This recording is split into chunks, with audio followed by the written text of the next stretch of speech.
cute ng pusa, oh. Nakikita niyo ba? Ayan, papakita ko sa inyo yung itsura ng highway. Actually, tinatanong ko din sa isip ko ano kaya itsura nito kapag hindi Christmas vibe, no? Hello guys! I'm back again with another video. So isang panibagong video na naman at panibagong lugar na naman ng ating pupuntahan. And ngayon po, nakakain ako ng breakfast dito sa ating hotel. And pupunta na tayo sa Medeo Skating Rink or sports complex muna. Then after nun, pumunta tayo ng Shimbulak area kasi pwede tayo sumakay from Medeo ng cable car, okay? And ngayon hintayin na natin yung ating Yandex Go. Ang presyo po na babayaran natin is 3,950. Okay? Papunta na yun doon kasi malayo. Ayun ang ating Yandex. Sakay na tayo and medyo malayo, guys. Like from here, 31 minutes yung mismong biyahe. O, diba? Though, pwede naman kayong sumakay ng bus number 12. So ilalagay ko na lang po dito sa mismong screen, yung mismong lugar if ever kung gusto niyo mag-bus. Kaya lang kasi from here sa hotel natin, kailangan pa natin magpunta doon sa mismong area ng monument ni Shamshi. Naalala niyo yun? Or sa Hotel Kazakhstan or sa Novotel area, doon po sa site na yun. Kaya hindi na ako pupunta doon kasi parang mag-Yandex pa ako going there. Then from there, isasakay ng bus papunta dun sa mismong area sa Medeo. Kaya, ang pinaka-easiest way is mag-Yandex Go going there. And ang bayad lang naman, since ako mag-isa ako, 3,950. Pero kung kayo po ay madami, i-divide nyo na lang. Tapos, ayan o. Since naka-heater dito sa mismong car, sabi ko sa nagdadrive, sabi ko ganun, okay lang mabuksan yung bintana. Kasi alam niyo naman, gusto ko ng hangin. Halata bang nagbabalat yung labi ko sa mismong video? Though, ako po ay nag-lip balm po ako. Iba't ibang lip balm na nga ang ginagamit ko kasi talagang hindi umi-epekto at malamig.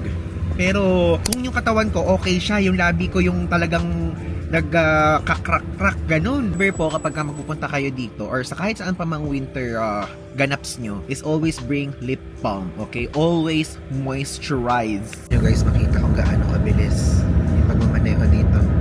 Tulad ng sinabi ko sa inyo doon kung ba't ako nahihilo. Ayan. O, diba? Tagilid-tagilidan kami. Na lang 12 minutes na lang. O, diba? Nakakalahati na rin tayo.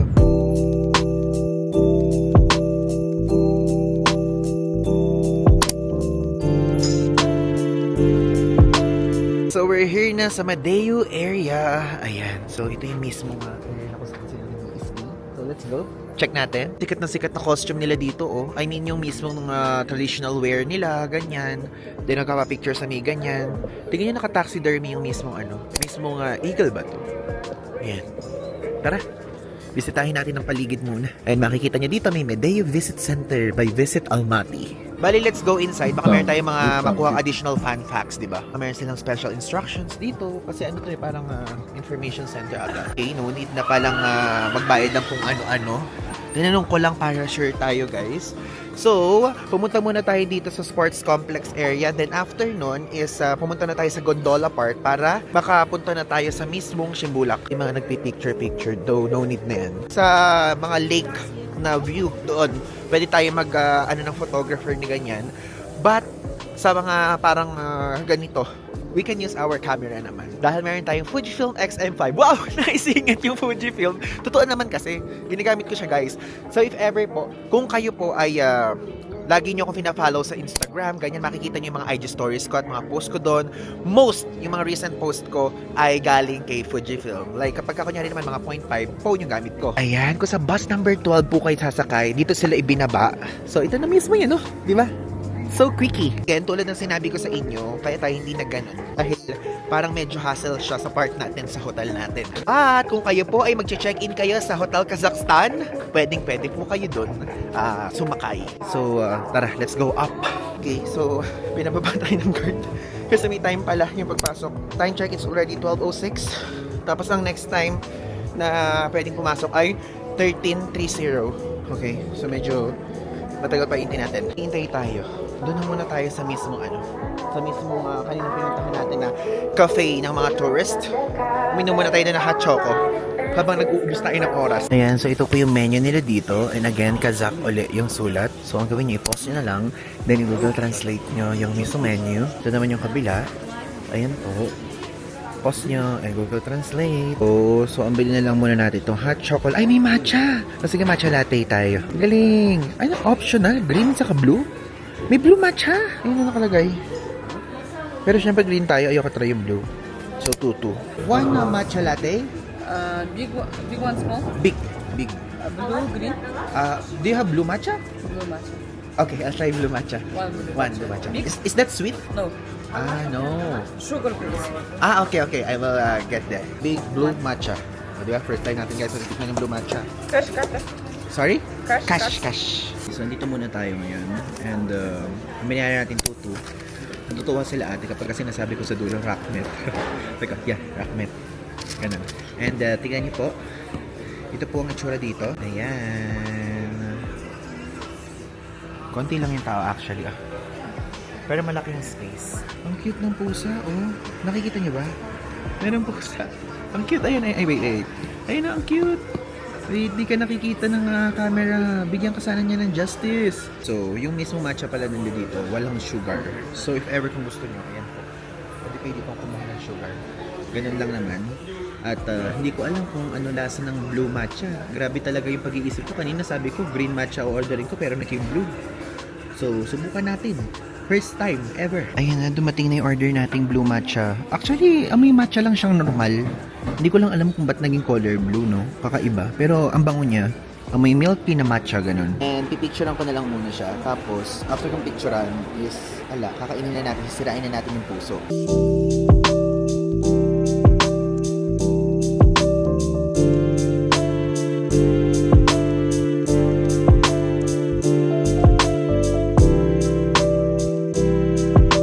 Natin itong blue matcha dito sa Medeo na cafe. Okay. Masyado nakababa. Yan. Tikman natin muna ng walang sugar.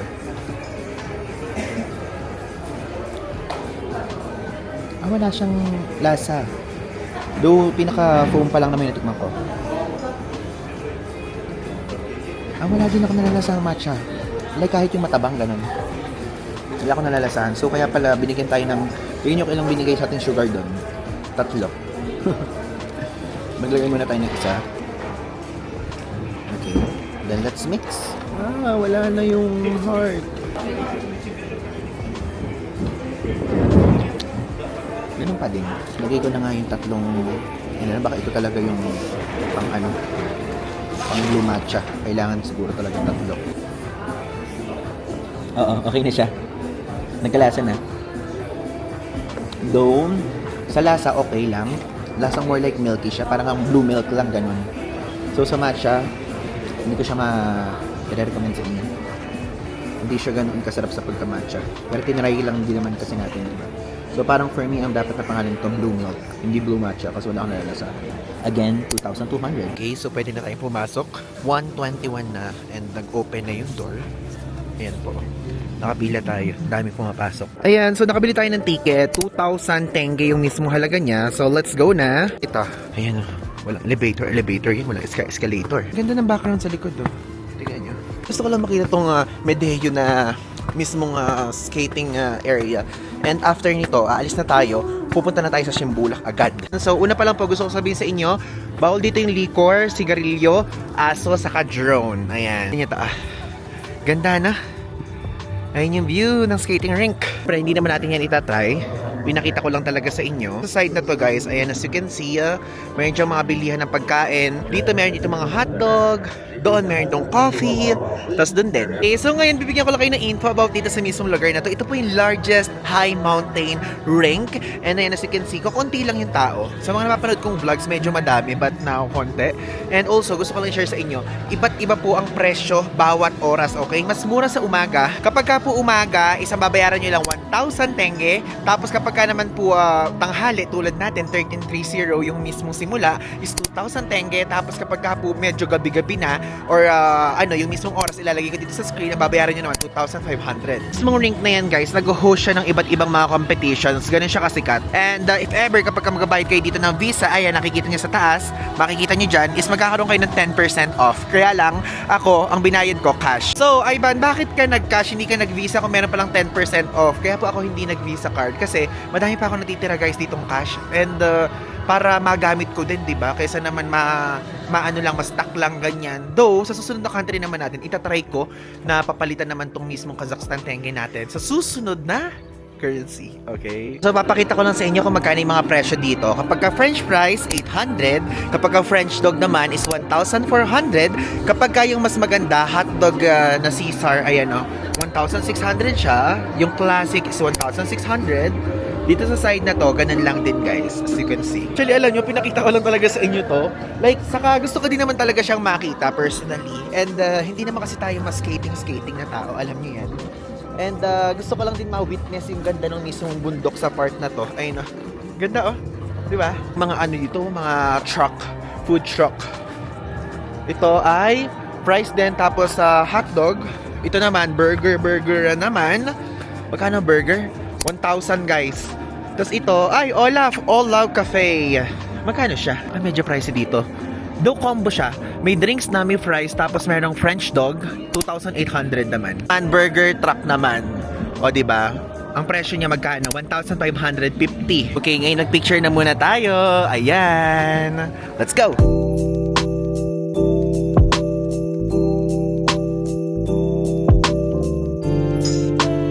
So, bago tayo umalis, gusto ko lang i-share sa inyo na ito pong area na to, binuksan siya ng 1972. So, medyo matanda na talaga siya. And if ever kung pupunta kayo dito, you'll see din dun sa mismo mga ganun, no? Medyo luma na rin guys. Sobrang tagal nito, noong panahon pa ito ng Soviet era. O, di ba ang tagal na? Ang tagal na rin nabuwag nun eh. Soviet Union. Ever, kung tatanungin niyo ako, Ivan, paano kapag hindi winter? Mayroon pa ba ditong parang mga snow na ganyan o parang mga yellow? Nagka-transform po ito na parang nag-host siya ng mga cultural events, ng mga ganyan, or kundi mga concerts, ganun.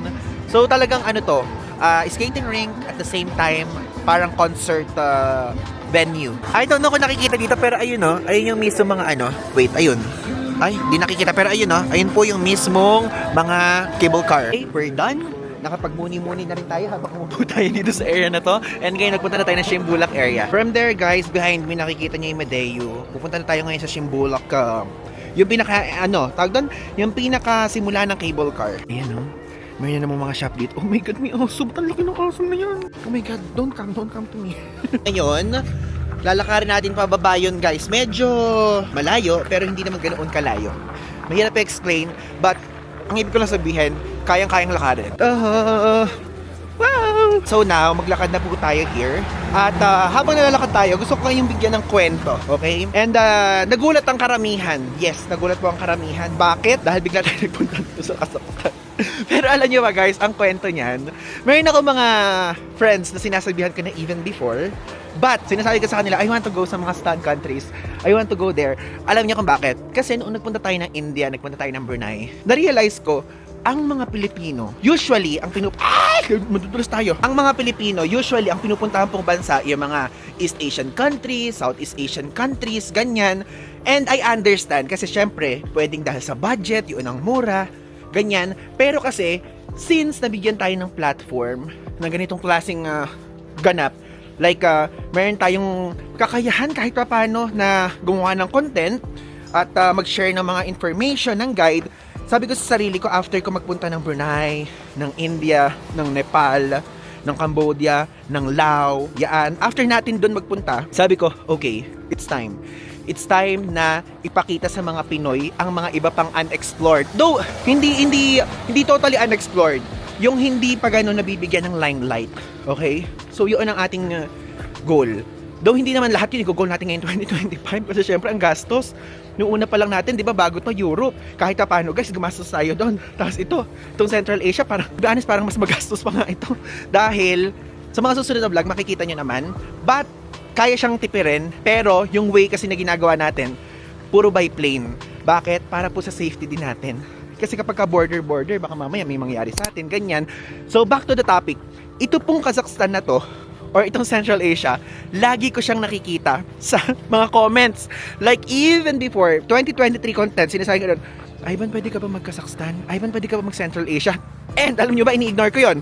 Though, ini-ignore ko siya in a good way, na parang nire-replyan ko, pero hindi ko sinasabing, yes, pupunta tayo dyan. Ang lagi ko na sinasabi sa mga reply kapag kayo ng comment dati, manifesting. Lagi ko sinasabi, soon, sana, ganyan lang ako ng ganyan, pero hindi ako nagbibigay ng confirmation. Then, ayan, ito na tayo. So, nagulat sila, may mga nagdi-DM sa akin, Ivan, kinomment ko lang sa iyo dati, Ivan, ganyan. Kasi po, matagal na po natin tong plano. Like, gustong-gusto ko talagang puntahan nga yung mga stan countries. Actually, kasama nga sana yung Pakistan. Pero hindi naman siya kasi katabi ng bansa dito. Pero isa din yan yung sa gusto kong puntahan. Kaya lang, wala pa. Wala pang budget at gusto ko pang magplano ng mabuti-buti. Marami-rami, ganyan, ng ganap. So magsimula na muna tayo dito sa Kazakhstan. Then next natin is itong bansa. And next natin, itong bansa. And next natin, itong bansa. Mga content creator friends ko nga, hindi ko na lang may mention kung sino-sino. Basta yung general na lang. Sinabi kong ganyan sa kanila na ito yung mga gusto kong puntahan. Tapos sabi ko gano'n, yung mga gusto ko daw talagang bansa, mga kakaiba, no? Kasi nga, ewan ko, nagkikrave ako sa nagkikrave ako sa mga bansa talaga, guys. Like, gusto ko talagang maikot yung buong mundo. As much as possible, as much as we can, di ba? Di ba, ang dami ko nang sinabi. Kasi naglalakad tayo, kaysa naman wala akong ginagawa, edi magkwento na lang ako sa inyo. Pero kayo, kung kayo po ay nakaabot sa part na to, pwede bang mag-drop kayo ng comment? Like kung ano yung gusto nyong next nating puntahan. Mag-drop kayo ng comments dyan. Pero sasabihin ko lang lagi, smile o heart, pupusuan ko lang, ganyan, na-replyan ko ng puso. Pero hindi tayo mag-confirm para surprise. We're here, Shimbulak! Here we go! Nandito na tayo. Ito na yung mismong cable car, Nakikita nyo ba? Bumili na tayo ng ticket. Ayan. Tingnan nyo, tama ba ba yan? Kaka. Tickets. Kita ko guys dito mga nakapang ski. Naalala ko pa na nag-Switzerland tayo. Puro ganyan din suot nila. Doon kasi hindi naman tayo mag-ski eh. So pinicturean ko yung mismo nandun sa screen. And ang presyo ng round trip na gondola is 5,500 tenge. Yung leveling to eh. Gusto ko yung hanggang dun sa itaas. Check natin kung yun ba talaga yung price. Or baka mas mahal. Or lahat nandun. Round trip gondola? Yes. One. Hindi tayo, 6,500 daw. Nag-toilet break na muna ako. At ngayon, bakit ko pa sa inyo sinasabi toilet break? Gusto ko pong gawin nyo din yun agad bago kayo umakyat sa itaas. Taas na yung mga part na mahirap ang kapag CR, ganun. Kaya dito pa lang sa ibaba, ano nyo na yan. Grabe, tignan nyo, ang dami mag-i-ski, guys. Like, kung gaano kadami dito, ganun kinakonti sa Oktober. I-scan natin to. Ganyan, mga nasa likod ko. Hintayin muna natin silang umalis.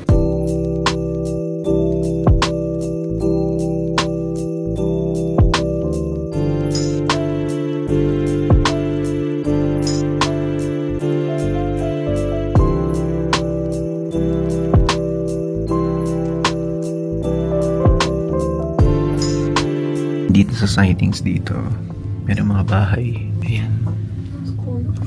Tapos dun din. Parang it's getting in sa Baguio, guys. Ayan, baba na tayo. Let's go. Ayan na. Wow. Look. Maraming tao dito, yeah. JM Kisho. Yeah, Bab, GM Pankisho. Yeah, so you're the one who took that. Yeah. How much is that? 10,000 tenge. Do you have a lower price? And this fixed price, yeah. Fixed price. Yeah, company price. Grabe. Binungat niya sa akin guys si JM, Ayan. The video will be edited or it's raw? Yeah, raw at the send to you with music, without music. Raw file plus Without editing music file. and with music? Yeah. And Okay. Send to you raw file plus editing file.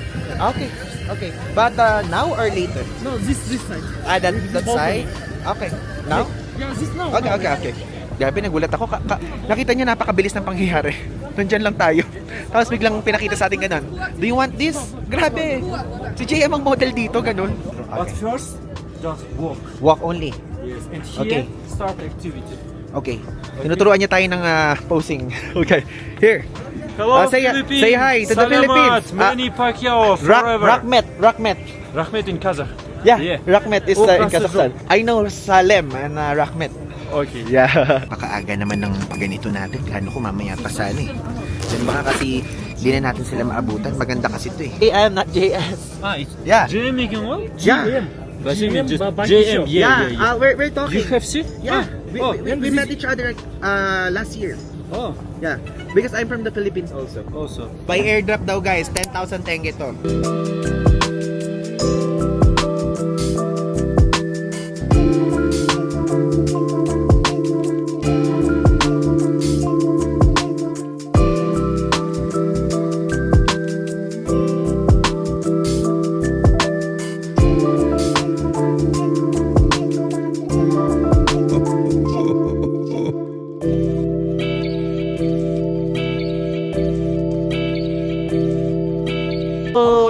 You will edit it?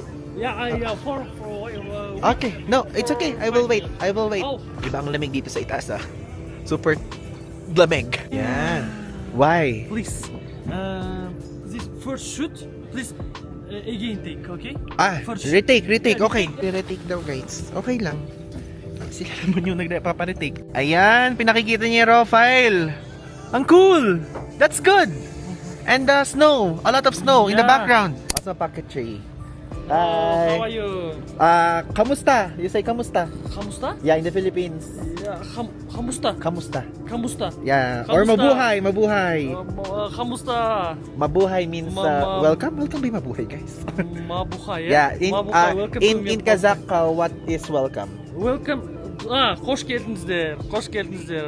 Napakahaba, This guys. Kazakh translate and hoş geldiniz der. Russian. Yeah. Добро пожаловать. I know Salem. I know. Salem. Salem. Hello. Rakmet. Rahmet, thank you. Ang alam daw niya si Manny Pacquiao, sikat daw sa Philippines. Yeah. I think, yeah. Manny Pacquiao, Boxing and world champions. Yeah. Manny Pacquiao, yeah. I think he's the most famous Filipino, like known by everyone. Oh yeah, everyone around the only, world. only I know this only Manny Pacquiao. Manny Pacquiao, Jim Bankisho, E plus Paul Evans. Yeah, JM and I talked before, like last year. Like, we talked to each other that I told him that I want to go here in Kazakhstan. Then he go to, like that. Na nagbableed ang nose ko, guys.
Okay guys, pumunta tayo sa mismong taas.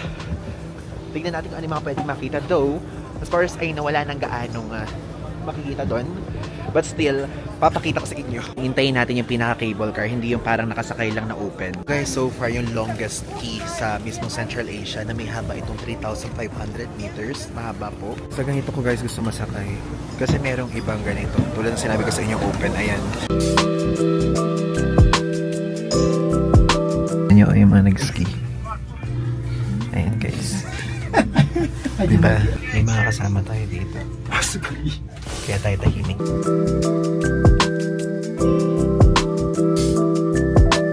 Okay guys, andito na ngayon tayo sa pangatlong level. So yung unang level yung mismo sinakyan natin bago magpunta dun sa second level, which is yung dun tayo nagpakuha ng mismong bilimilipad. Tapos ito po yung taas naman ng second level, which is third level to. And meron pa dun sa pinakataas. Doon hindi ko alam kung ano ba mga pwede nating makita doon. Titignan ko kung pwede tayo doon kahit hindi naman tayo mag-i-ski. But for now, papakita ko naman sa inyo yung thing dito. Ayan, Lemon Hotel and Restaurant. Okay, puntahan natin. Po ang itsura here. Diba? Ayun yung bundok. Okay, so pumasok tayo dito ngayon sa Lemon. As you can see, ang ganda guys ng ambience. And naka-heater dito kaya malamig. Ay, mainit. Mainit, pasensya na. Sabi ko malamig eh. And also, para makaupo tayo dito, syempre umorder tayo. And don't you worry, ang in-order natin ay ano lang, tea. Green tea ang in-order natin para mainit, para maramdaman natin yung init ng, alam niyo yun, init ng tea, tapos mabalance yung temperature sa katawan natin, di tayo lamigin. And aside from that, umorder din tayo ng green salad. Kasi nakikrave ako sa salad. Aside from that, yung mismo mga dressing, ganyan, di ba? Ano kayang klaseng salad yun? Kasi ano eh, ginoogle translate ko lang eh. green salad. Nakalagay na gano'n. So, sabi ko, this one. Grabe, tignan niyo yung salad natin. Oh, meron pang avocado, meron pang pipino. Tapos yan, hindi ko na alam yung iba. Ano to nasa taas na to? Wow, super dami. Hindi ko in-expect. So again, ito po 4,000 tenge. Ano natin? Ito na yung early dinner natin. Kasi around ano naman na, 490 naman na. So pwede na rin to.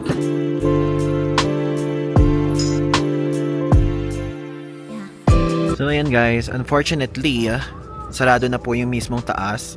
So hindi natin siya mapupuntahan.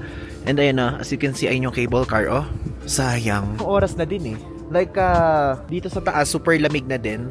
Like, ibang level na lamig. Kanina, nagpunta tayo dito, malamig. Pero ngayon, super. So, tara, sakay tayo. Tapos na tayo, guys. Labas na tayo. Punta na tayo pababa. Hindi tayo doon nakaakyat sa pinakataas, but it's okay lang din naman kasi if ever po, kung pupunta po kayo doon sa pinakataas, talagang yun yung pangmalakasang ski level, if ever. Though tayo hindi naman kasi tayo mag-ski, aside from hindi tayo marunong, hindi pa tayo ready. Feeling ko talaga mag-ski tayo pagka pumunta na tayo ng Japan or Korea, ganyan. Pero soon pa yan, not now. If ever po, kung gusto nyo ditong kumain, merong mga kainan dito. Ayan, may Paul. Huwag niyo iwawala yung mga ticket yung ganito, round trip to. Daming tao. Talagang babaan na kasi yung ganitong oras eh. Actually hanggang 17:00 lang sila or 5. Buti na lang. Kasi baka mamaya magsara to, tapos nandito pa tayo sa taas, di ba? Okay, so nakabalik na tayo dito sa pinakababa. Ayan. Opo. So ngayon, hindi ko na muna tatapusin tong vlog na to at meron pa tayong pupuntahan which is isasama ko po kayo sa Arbat area dito, okay? Famous na famous siyang walking street dito sa Kazakhstan. And bukas ko yung pupuntahan but isasama ko na rin dito sa mismong vlog na to para makita nyo na yung mismong ganap natin, okay? So, let's go. Ang mismong putulin is isasama ko na muna kayo sa pagbuko ng Yandex para aware kayo. And also, pagbaba natin dun sa hotel. Kaya dito yung mismong pick up point. Ayan, buti sasama ko kayo para makita nyo din. Ayan, no? So, kailangan natin magpunta doon. So, ito yung mismong cable car area. At ngayon, maglalakad tayo going here. Ito nyo lang yung nasa mismong Yandex. Kasi doon yung pick-up zone eh. So, ang babayaran po natin is 4,060 tenge. Tignan nyo, dito din po yung yung pick-upan ng bus number 12. Hello guys! Today is another day. At ngayon, idudugtong ko na dito sa mismong vlog na to. Yung pagpunta natin sa Arbat Street. Or sikat na walking street yan dito sa Kazakhstan. And 2 kilometers yung layo niya dito. Kaya lang kasi, ito po, sinut ko po ito ng last day na natin dito sa Kazakhstan. And puntahan na natin siya para kahit papano ay makita din natin dahil hindi ko siya naisingit noong first few days natin. And from here going there, meron po tayong babayaran 400 tenge sa mismong Yandex Go. Okay? So mag-Yandex na tayo kasi kailangan andito na tayo ng around 2 PM dahil aalis na tayo, then we'll go na sa airport. Ayan, bali hinihintay na lang natin yung ating Yandex. Yung mismong Arbat area na to, siya guys, lagpas siya nung Panfilov Park na nilakad natin noong first full day natin and malapit din siya sa Green Bazaar area, doon siya. So, if ever, from here sa mismong Mildov, kapag mahaba-haba pa yung oras nyo, pwede nyo siyang lakarin, okay? Sadyang tayo, medyo tight na yung schedule natin for today's video kasi last full day na natin at kailangan na natin magpunta ng airport later. Ayan, nakasakay na tayo. Grabe, medyo malayo-layo rin pala. Don't worry guys, mayroon pa mga susunod na vlog about dito sa Kazakhstan. Sadyang dito ko lang siya sinama sa mismong episode na to. So naglalakad pa rin tayo guys. Sa maling drop-off point tayo ibinaba ng Yandex. Wala naman na tayong magawa. Kasi hindi kami din magkaintindihan. Ayan, papakita ko sa inyo yung itsura ng highway here. Ayan po. This is Almaty. Ayan, 5 seconds na lang. Tatawid na tayo. Okay, let's go. Finally, andito na po ngayon tayo sa Arbat Street and umupo lang tayo dito saglit para magmuni-muni kasi napaka-peaceful ng vibe dito. And gusto ko lang share sa inyo, Zipek Zoli Street po talaga yung mismo pangalan nito. But, yung mga locals dito and also yung mga turista, ang tawag na dito, Arbat Street. Also, kaya Arbat Street yung tawag nila dito dahil may resemblance to sa Arbat Street sa Moscow. And alam niyo ang na-observe ko dito, tignan nyo, puro mga cars na hindi ko alam kung pag-giveaway ba yan sa kanila. Napakayaman. And even dun sa mismong Almaty International Airport, may ganyan. Handa tayo para maikot na natin siya. And also, gusto ko i-share sa inyo na ito pong area na to, napakalaking car-free zone. Okay? Talagang walking street lang siya. Hindi pwede sasakyan dito. And napakatahimik nga or baka masyado pang maaga. Kasi time check, it's already 12:07 PM. So, maaga pa ba yan? So, I think baka ganito talaga or baka mas buhay ito kapag kagabi. May mga shop dito. May mga noodle shop. Tas ayan, may mga parang upuan. Yung area na to, tinuturing din ng open air art market, which is yung mga locals, nagbebenta po dito ng mga artworks nila. Pero as you can see, wala gaanong nagbebenta here. And if ever, pwede kayong mag-check online sa mga ibang vlogs, baka may naabutan sila nagbebenta. So tara muna, bumili tayo muna dito parang Watson nila. So ngayon, bumili tayo ng toothpaste dahil naubusan na tayo ng toothpaste. So ang presyo po dito is 2,000 tenge. Then ayan. Ano ba? Parang gusto ko tong Optic White, ano? Ito na lang yung bili natin. Parang okay din yung mga ibang brand para matry naman natin, no?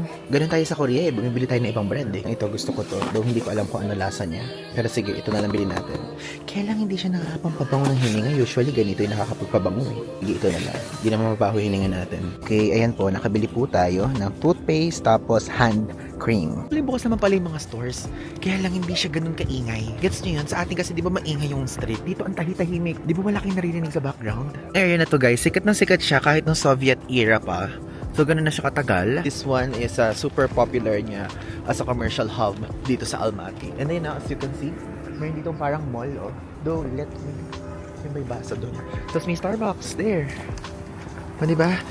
Actually, tinatanong ko din sa isip ko ano kaya itsura nito kapag hindi Christmas vibe, no? So, plain and simple lang na street. Ulitin ko po, ito pong area na to, napakalapit ito sa mismong Ascension Cathedral, Panpilov Park, and Green Bazaar. If ever kung pupunta kayo, make sure na puntahan nyo na rin to. Kaya lang kasi kung nagpunta tayo dun sa mismong mga areas na yun, is super jam-packed yung itinerary natin. Kaya ito, inihuli natin. May mga bilihan ng bubble tea, may mga bilihan ng, ano yan? Oh, puro mga bubble tea siya. Tapos waffle dun, no? Bukas siya, guys. Bukas na siya kaya lang alang mga tao. Ganun. Napakaaga pa. Umupo na muna ulit tayo dito. Nasa bandang dulo na tayo And alam nyo kung anong hinahanap ko dito? Mga Arbat Cats. Which is yung parang unofficial na entertainer dito sa mismong street na to. Sikat kasi mga cats dito. Pero so far wala pa ako nakikita. Siguro dahil malamig. So if ever, kung kunyari mahilig kayo sa mga local celebrities dito sa Kazakhstan, dito po yung parang BGC nila. Di ba sa BGC Tats sa atin, napakadaming mga artistang Pilipino na naglalakad-lakad dito. Madami kayong makikita. And also, sikat din dito yung mga flash mob, ganyan. Meron ditong live paintings. Meron dito mga performances na kung saan siguro mga bandang hapon, tanghali o gabi yun nangyayari. And I think kahit winter naman ngayon, meron kayo may encounter. But again, siguro pumunta kayo dito mga bandang hapon hanggang paggabi. Ito na lang din naman tayo. Iniisip ko parang bumili na ng drinks, ganun. Like, habang nag-uubos tayo ng oras. So, may bubble tea dito. Sige, bumili tayo ng bubble tea lang. Let's go. Ayan, so bumili tayo ng matcha. 1,850 tenge yun. Guys, itong binili nating milk tea. I mean, bubble tea na matcha. So far, alam nyo, ito yung pinaka walang lasa kong natikman na matcha ever in my life. Like, parang ano lang siya sa akin. Parang nga lang siyang water. Ganong level, guys. So, parang ano sa akin, 1 out of 10. Ganong level. Ngayon lang ako nagbigay ng 1, ha? Okay, guys. Hello sa inyo lahat. So, ngayon, dito na ngayon tayo sa ating hotel. And mag-check out na tayo. But hindi pa tapos ang Kazakhstan vlog. And syempre, since ito, film natin bago tayo umalis sa Kazakhstan, gusto kong i-share dito yung konti pa lang na realizations ko dito sa Kazakhstan bago ko sabihin yung talagang whole realizations ko and opinion ko sa pinaka-final episode ng Central Asia trip natin, okay? So far, alam nyo, itong mismong Kazakhstan, nakaramdam ako ng grabing level of pagiging safe dito. Aside from sa Japan, ito po yung parang pumapangalawa sa parang super safe. For me, kahit medyo madilim, kahit parang ghost town yung mga ibang lugar, ramdam mo na safe ka, ganun. And gusto ko lang din i-share sa inyo na, di ba, usually, and I know na kapag kunyari naririnig niyo yung mga stun countries is parang sinasabi yung delikado, ganyan. Kasi yun yung mga sinabi sa akin ng mga kaibigan ko. Like yung mga ibang friends ko, safe ba dyan? Safe ba dyan sa stun na yan? Yung Kazakhstan ganyan. And so far po, napaka-safe po dito sa Kazakhstan, okay? And also, super mura dito ng Yandex, okay? Kasi diba sa atin sa iba't ibang bansa, kunyari Taiwan, Japan, Singapore, Thailand, ganyan, may train station, may train lines. Dito merong train lines, pero kasi mura din kasi kapag Yandex, tignan nyo ang mga binabayaran ko lang 44 pesos, ganyan. So, might as well na mag-Yandex na lang din tayo. Pero if ever, kung kayo po malapit po sa mismong mga train station, yung mismong mga hotel nyo, ganyan, pwede nyo namang i-utilize yung train stations dito. And if ever, kung gusto nyo, is bumili na lang kayo ng mismong card. Ilalagay ko dito yung mismong name ng card dito sa Kazakhstan. Though tayo hindi natin na-try yan. And okay lang din naman. Kasi I'm planning to go back again sa Kazakhstan soon. Bakit? Kasi po, gusto ko pong puntahan naman yung Astana. Okay? Kaya ako siya gustong puntahan. Meron ako mga ibang planong nakalagay sa utak ko na after Kazakhstan, ganito, mga ganyan. And ngayon, ito muna ang ating mga naging ganap. And meron pang susunod, which is makikita nyo pa yung mga iba nating pinuntahan sa mga susunod na episode. And so far, okay sa akin yung Kazakhstan. Beyond expectations yung mga nangyari. And also, ang mura lang. Okay? Though hindi siya super mura na mura kasi based sa research ko, is ang pinakamura talaga na bansa dito sa Central Asia is Uzbekistan. Okay? And sa mga napapanood ko ding videos, is ang sinasabi, Uzbekistan yung cheapest na ganyan. So ito, hindi pa ito yung pinakamura. Medyo mahal pa to. Pero, kumpara sa mga pinupuntahan natin sa Southeast Asia, is mas mura to guys. Okay? So, abangan nyo pa yung mga susunod kong vlog. And, yun lang. Nagbigay lang ako ng thoughts ko kasi mag-check out na ako dito sa hotel. Ay, malinis na ang ating hotel! And also, since dito sa part ko na to sinabi yung check out, gusto ko lang i-share sa inyo na itong hotel natin super okay siya. Masarap ang food, maganda ang location. Though, hindi malapit ang train station dito. Pero again, kung mag-i-index kayo, pwede nyo naman ngang utilize yun. And, yung nakuha nating hotel, ito kasi pinakamurang hotel room nila. So, to be honest, medyo masikip siya. Like, masikip. Ayan o. Kapag meron kayong large na maleta, so medyo hassle yun sa part nyo. But again, kung hindi kayo nagtitipid tulad ko, pwede kayong kumuha ng bigger size ng room kasi malaki yung size ng room naman sa kabila eh. Nakita ko, nakabukas yung pintuan kasi nag-check out na yung tao. So, ganun po. Okay? So, yun lang guys. Abangan niyo pa ang mga susunod kong vlog dito sa ating YouTube channel about sa Central Asia. Okay? So, yun lang. Thanks!